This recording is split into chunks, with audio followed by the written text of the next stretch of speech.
عبرانی کہتے ہیں۔ اس زبان میں آج بھی سانگس آف سولومن، حضرت سلیمان علیہ السلام کے مناجات میں یہ لکھا گیا ہے، سب سے پیارا، سب سے مبارک، سب سے شان والا، جس کی اللہ کے ہاں پہنچ ہے، جس کی اللہ کے ہاں مرتبت ہے، اس کا نام محمد ہے۔ یہ کون کہتا تھا؟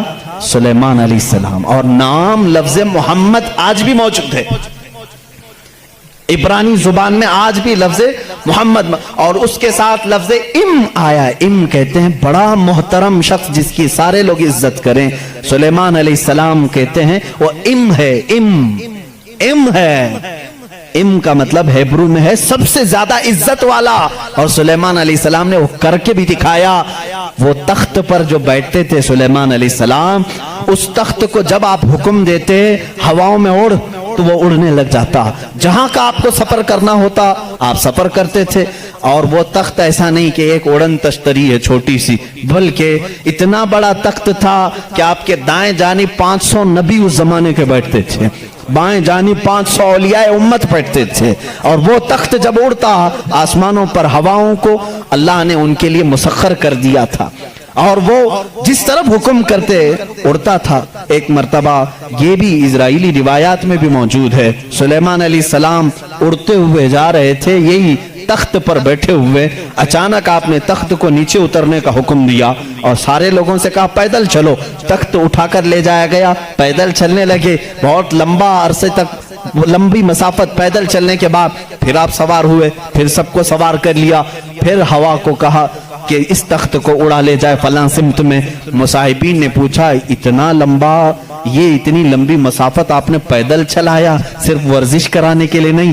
سلیمان علیہ السلام نے جواب دیا میں اس لیے تخت کو نیچے اتار دیا کہ یہ وہ زمین ہے جہاں آخری نبی آنے والا ہے، وہ مدینہ طیبہ تھی، وہ رسول کریم صلی اللہ علیہ وسلم کی آخری آرام گاہ تھی، جہاں سے اوپر اڑ کر جانے کو بھی سلیمان علیہ السلام نے بے ادبی تصور کیا، اور اسی لیے وہ اپنے سانگز میں یعنی اپنے مناجات میں جو حضور صلی اللہ علیہ وسلم کے ساتھ لفظ ذکر کرتے ہیں وہ لفظ ام ہے، یعنی دنیا جس کی سب سے زیادہ احترام کرے وہ محمد عربی صلی اللہ علیہ وسلم ہے۔ آؤ جیوز، آؤ یہودیوں، پڑھو اس چیز کو کہ محمد عربی صلی اللہ علیہ وسلم کا ذکر سلیمان علیہ السلام نے کیا ہے، موسیٰ علیہ السلام نے کیا۔